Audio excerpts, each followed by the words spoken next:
Honneur à toutes les femmes. Alors, à l'occasion du mois dédié spécialement à la femme, Bosolo TV laisse la place aujourd'hui à Madame Laurette Mandala. Elle est journaliste et DG de la grande chaîne Univers Group Télévision. C'est avec elle que nous allons avoir notre entretien d'aujourd'hui. Bonjour Maman Laurette. Bonjour Nadine, ça Heureux va? mois à vous.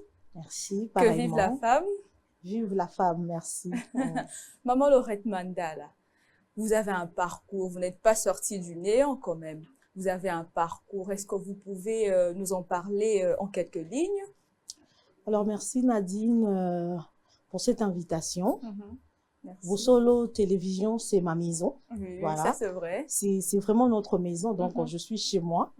C'est comme ça que tu constates que je suis à l'aise. Je suis dans ma propre famille. Voilà. Je dirais mon parcours, c'est un parcours simple. Je suis arrivée à l'IFASIC comme tous les étudiants. Je pense bien que nous sommes de la première promotion de l'IFASIC. Je ne parle pas de l'ISTI, mais de l'IFASIC. Et j'ai fait mes études à l'IFASIC normalement, de la première année en deuxième licence. J'ai fait mes études normalement et j'ai fait mon stage de journalisme à Canal Kin. J'étais à Canal Kin comme stagiaire. Et comme tout stagiaire, j'obéissais à tout. Sur terrain, j'étais à la chaîne, j'étais là, chef d'édition, toujours sur terrain, je me rappelle. Je faisais toujours les grands marchés, les métiers qui sauvent. Moi, c'était l'effet des sociétés qui m'intéressait beaucoup plus. Et je travaillais comme ça jusqu'à ce que lorsqu'on a fini notre stage, notre DG à l'époque, il a demandé à ce qu'on nous retienne. J'étais parmi les filles, j'étais parmi les journalistes retenus à l'époque. Canal Kin. Et on avait sous notre supervision à l'époque, Mami Namasengu. Donc, j'ai connu à Canal Kin Brigitte Kiakou et j'ai connu Bienvenue Babois, Mami Namasengu, des grandes dames qui m'ont boosté et de ceux-là qui disent toujours Basi Batongambo Kate. Mais moi, j'ai été beaucoup plus guidée par les femmes et ça marchait. Donc, Batonga Kimboka, c'était ça mon parcours du Canal Kin. On nous a dit qu'il y avait une chaîne, une nouvelle chaîne d'un acteur politique à l'époque de 1+4 qui allait naître et tout ça. Mais il faut aller. C'est une grande chaîne que l'on crée et tout et tout. Bon, nous, on était à l'IFASIC. Je me suis dit, bon, j'ai fini à Canal Kin, j'y vais de temps en temps, je vais de finir mon stage, mais il n'y a rien de concret. Qu'est-ce que je fais? Bon, nous sommes allés à Africa. Comme tout le monde, on avait comme DG Moussé Mediao. Il nous a reçus. On était au nombre de 60 personnes. On est arrivé, il y avait tous stagiaires, il fallait faire de tests. Toute une journée, donc tu arrives là, il faut faire la queue. Moi, j'étais à la porte, j'étais la dernière. Et moi, j'ai eu la chance, le DG sortait. Il a posé une question simple. La journée internationale du livre, qui peut nous faire un reportage? D'ailleurs, pas un reportage, une page magazine de 10 minutes. La journée internationale du livre. Cette personne-là s'est choisie son équipe. Et moi, j'ai soulevé mon dos, je dis, moi, je peux le faire. Toute courageuse. Toute courageuse, je dis, je peux le faire. Parce que j'avais personne pour me pousser. Je connaissais pas le DG personnellement. Donc, je suis venue comme tout le monde pour essayer d'avoir un travail. Alors, je me suis dit, rester silencieuse, c'est pourtant le reportage, là, je peux le faire. J'ai soulevé mon doigt. Alors, il a dit, vous le faites déjà. Demain, vous nous amenez le reportage à partir de 15 h. C'est ton caméraman. J'ai pris mon caméraman. Nous sommes allés... tu en savais quelque chose ou tu voulais juste être sur terrain, essayer un peu de tes battre? Non, en fait, j'avais bien appris de mon stage. En fait. Je comprenais les questions de référence. Je savais comment écrire mon texte. Alors, je dis, je peux faire ce reportage-là. Alors, je suis allée sur terrain. J'ai fait un très bon reportage de 10 minutes. Alors, je suis venue avec le grand reportage. On a monté. J'ai monté toute la journée. J'avais peur. Je me disais, est-ce que j'ai bien fait? Est-ce que c'est beau? La tonalité, le son, est-ce que ça va marcher? J'ai fait mon reportage de 10 minutes. Et le DG est arrivé. Il a juste entendu le début. Moussé Média. Alors, il a dit, s'il vous plaît, la régie, faites passer le reportage. Madame Laurette, toi, tu ne passes pas le test comme les autres. Toi et ton équipe, vous venez et vous commencez à travailler. C'est comme ça que je commençais à travailler à Africa Télévision jusqu'à ce que nous sommes arrivés à créer Univers Group Télévision. Ah, d'accord, bravo, c'est un grand parcours. Vous êtes alors un visage expérimenté de la presse. Est-ce que pourrions-nous savoir quelles sont les difficultés que vous rencontrez en tant que femme? En tant que femme de médias. Oui, femme de médias, bien sûr. Bon, en fait, dans ce métier, moi, Tout au début, je dirais, dans ma carrière, je me suis beaucoup plus intéressée dans des zones d'insécurité, là où règne l'insécurité. J'ai beaucoup plus fait mes reportages à l'est du pays. J'ai fait le Nord Kivu, j'étais à Djomba, j'étais dans le Massissi, j'ai fait le Rutshuru, j'ai fait tout ce coin-là du Nord Kivu. Et j'ai rencontré plusieurs groupes armés, mais c'est pas facile en tant que femme de faire ce travail-là. Tu vois, je peux raconter une histoire rapidement. J'ai fait mon reportage, le premier reportage où j'étais vraiment, c'était avec Laurent Kunda, le rebelle Laurent Kunda. Alors, je suis allée, voilà, il s'appelle Laurent Kunda Migo, pas Kunda Batoire, et c'est un surnom. Je suis allée sur terrain pour faire le reportage là. Moi, mon souci était de connaître pourquoi il se bat. Et nous sommes arrivés à Goma. Tu vois, ce sont des femmes. Moi, j'étais une femme, ma caméra woman, Mami Oniera, une femme aussi. Nous sommes arrivés sur terrain. On devait aller faire ce reportage-là nous-mêmes. C'est pas Africa qui nous avait dit, mais c'était le souci de comprendre pourquoi il se bat. Et je voyais la presse internationale parler de lui. Mais pourquoi nous, en tant que chaîne, on peut pas aller sur place aussi questionner? Nous sommes allés jusqu'au là où il était, ça s'appelait, j'ai oublié le nom, mais c'est dans le Massissi. Alors, on arrive dans le Massissi, on a passé la nuit dans le camp de rebelles. Tu vois, ce sont des femmes. Au milieu des rebelles, dans le camp de rebelles. Il n'y a eu rien de grave. Rien du tout. C'est Dieu qui nous a protégés. Rien du tout. On arrive là, on se présente. On nous dit, vous voulez faire l'interview? Oui, vous êtes qui? Africa. Vous n'êtes même pas la RTNC, mais Africa. Mais en tant que femme, on avait ce souci-là d'aller à la recherche de l'information jusqu'au fin fond de l'information. Est-ce que la tâche était facile parce que vous étiez une femme? Mais est-ce que c'est facile pour une femme? Non. Déjà, pour qu'on vous donne le contact de là où vous voulez faire le reportage, en tant que femme, on vous complique. On aimerait savoir, vous êtes des femmes. Vous avez quitté Kinshasa pour ça, pourquoi? Est-ce que si c'était un homme, on allait lui poser les mêmes questions? On allait dire, ben, c'est juste un journaliste qui veut faire ses enquêtes, on le laisse passer. Mais nous, pourquoi vous venez? Est-ce qu'il y a quelque chose derrière vous ou comment? Vous êtes deux femmes. Bien habillées, vous êtes chinoises. Pourquoi vous venez faire des enquêtes ici? Même lorsque vous arrivez, même nos autres consoeurs, elles vous aident pas parce que vous allez en Provence et puis elles vous regardent. Vous quittez là-bas, vous venez ici certainement, c'est pour faire les putes. Mais elles peuvent même pas s'imaginer. Vous êtes à la recherche de l'information comme les hommes. La femme n'aide pas la femme. La femme n'aide pas la femme. La femme n'aide pas. Elle ne t'accompagne pas. Les autres t'accompagnent pas. Mais se questionnent, mais pourquoi elles doivent venir ici pour des enquêtes? Elles sont venues ici certainement pour voir nos autorités. Elles s'imaginent pas que vous avez tout abandonné derrière vous.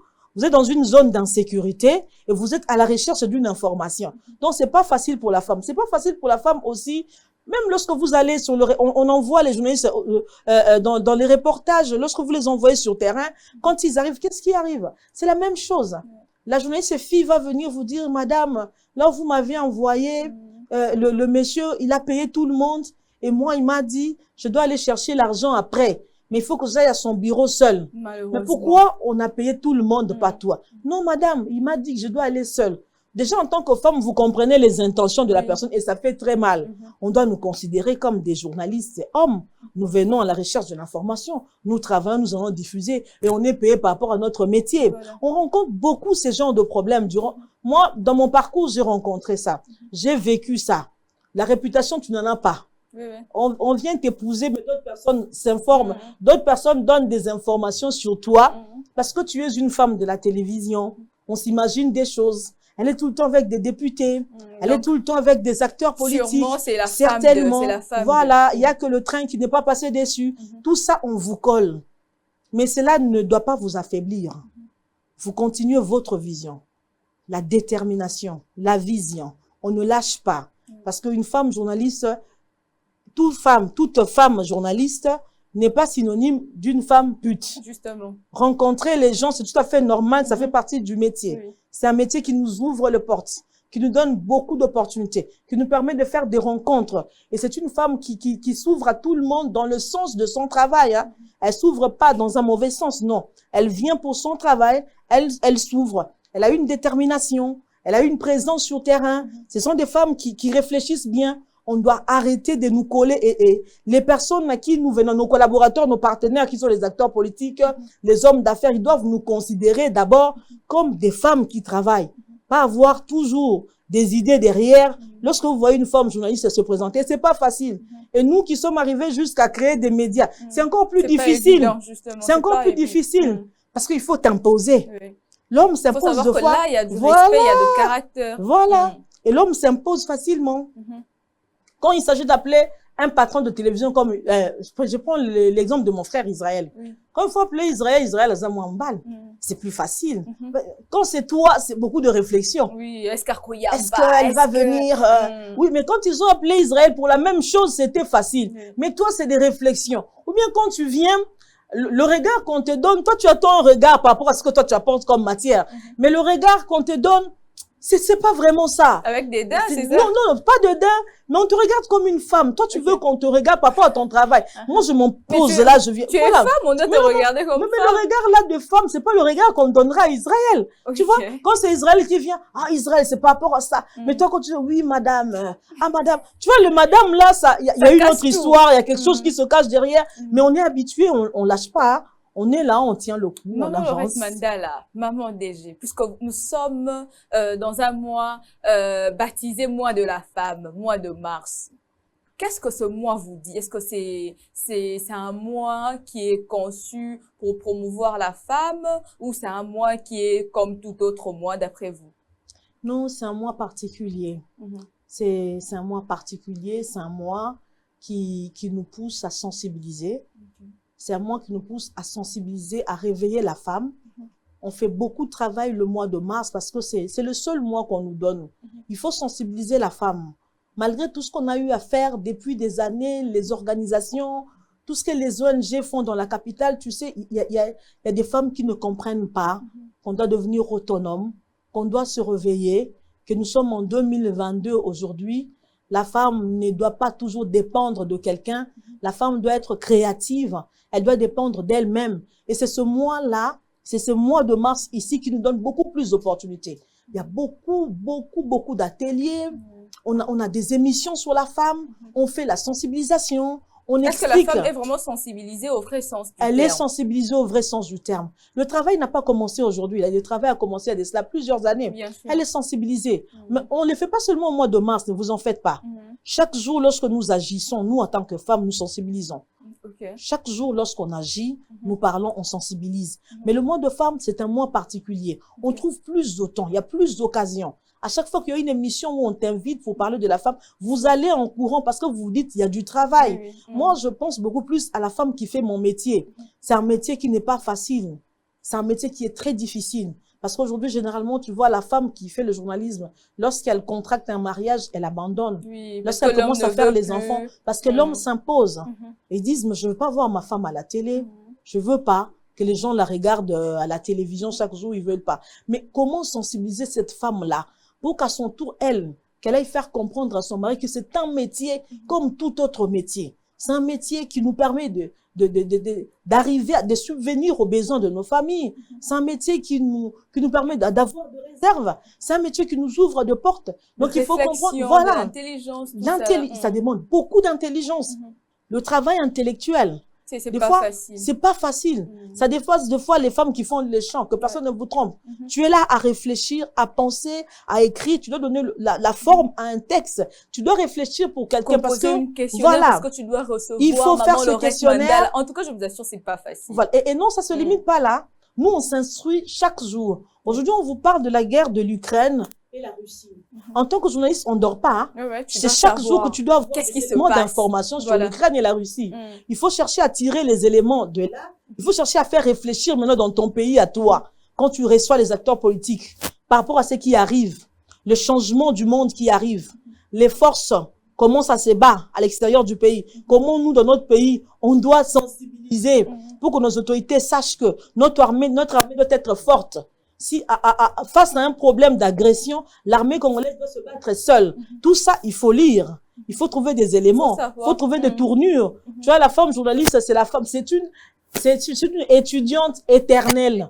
En fait, elle apprend chaque jour. Voilà, elle apprend chaque jour et c'est un métier difficile. Et moi, je profite du mois de mars pour sensibiliser les femmes qui pratiquent mon métier. Chaque fois pour leur dire, ne baissez pas les bras.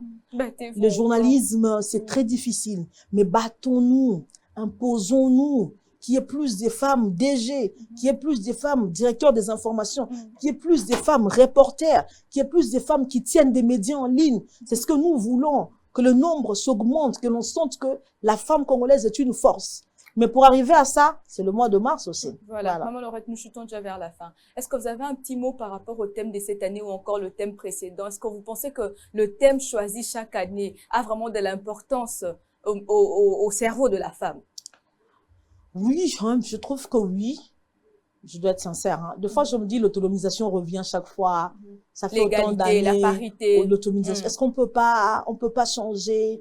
Est-ce qu'on peut pas vraiment prendre le terme international et puis marier ça à notre société par rapport à nos propres problèmes, ce que nous vivons? Faire un thème qui a trait à l'insécurité à l'est du pays, par exemple, que la femme congolaise doit dire ça, par rapport aux femmes qui sont à l'est du pays. Moi, j'aimerais de temps en temps qu'on arrive à, qu'on s'approprie le thème international, mais de ça qu'on tire un thème qui aura trait à notre pays. Parce que c'est à peu près la même chose, hein. L'autonomisation face au changement climatique. Ben, quand tu as posé la question à cette maman-là qui est à Matadikiba, là, le thème d'aujourd'hui face au changement climatique, elle te dit, Ezaka, moi de la femme. Ezaka, moi, je crois qu'on doit simplifier les choses, trouver vraiment des thèmes qui cadrent avec la réalité sur terrain. Est-ce que le 8 mars symbolise le pagne ou bien le 8 mars, c'est autre chose? Non, le 8 mars n'a rien à voir avec le PAN. On peut pas limiter le combat. Mais pourquoi c'est lié c'est une culture qui a commencé chez nous ici depuis Madame Marie-Ange Lukiana. Elle avait un peu valorisé la thématique, mais elle voulait qu'on porte que le thème sur nous, tu vois, dans nos vêtements, les pannes, qui est le thème sur nos pannes. Et puis, ça a commencé. Par exemple, là, femme noire, femme africaine, c'est très joli, c'est bien. Mais on ne doit pas lier le 8 mars au port du PAN, par exemple. Non, non. C'est limiter le combat de la femme. Le 8 mars, c'est une date de fête. C'est une date symbolique. C'est une date très précieuse. C'est pour nous parce que c'est le combat, c'est la lutte. C'est la femme qui reconnaît ses droits. C'est cette femme-là qu'on doit sensibiliser. C'est pas une date où on doit seulement se mettre en femme, en panne. Quand tu es en femme, tu te poses la question, qui suis-je? Qu'est-ce que je fais de ma vie? C'est quoi ma vision pour demain? Comment je me positionne dans la vie? Si demain on arrivait à me donner un poste face à un homme, est-ce que je veux faire ce travail comme il faut? Quel genre de femme je suis? Voilà. Est-ce que je serai à la hauteur? Ma progéniture, qu'est-ce que je laisserai derrière moi dans la société? Qu'est-ce que je fais? À quoi je ressemble? C'est quoi mon image? C'est cette femme-là que nous avons besoin le 8 mars. C'est cette femme-là qui a osé, cette femme-là qui essaye qu'on célèbre le 8 mars. Nous sommes arrivés à la fin, Maman Laurette. Un court message à la femme congolaise particulièrement. Ben, la femme congolaise, je dirais ceci. Je commence par féliciter cette femme battante, cette femme courageuse, cette femme qui joue le rôle de l'homme aujourd'hui. La plupart des hommes ne travaillent pas. Les femmes se lèvent très tôt le matin, elles vont travailler, elles rentrent le soir, elles prennent soin de leur mari, de leurs enfants. Cette femme qui est à l'Assemblée nationale, cette femme qui est au Sénat, cette femme journaliste, cette femme qui travaille à la banque, cette femme qui est au marché. Les femmes congolaises, ce sont des femmes battantes. Ce sont des femmes des valeurs. Ce sont des femmes qui méritent mieux. C'est à ces femmes-là que moi, je souhaite bonne fête. Ne baissez pas le bras. On doit continuer. Nous ne sommes pas encore arrivés. Si nos enfants sont incapables de trouver du travail, dites-nous que le combat est encore là. Nous devons nous battre pour changer le comportement de la société. Nous devons nous battre pour qu'on arrive à avoir le 30% des femmes dans les institutions telles qu'avait promis le chef de l'État. Donc, on continue le combat. Très bien, merci beaucoup. Merci pour votre disponibilité, Maman Laurette. Encore une fois, heureux mois de mars. Merci. Merci à toutes les femmes qui étaient branchées et aux hommes aussi, bien sûr. J'ai dit toujours, femme, tu es précieuse. Femme, tu peux tout. Sans toi, la vie ne serait pas vie. Tu es comme du sel. Sans toi, la vie est fade. Restez toujours connectés à la première chaîne d'investigation en RDC, Bosolo TV. Que vive la femme.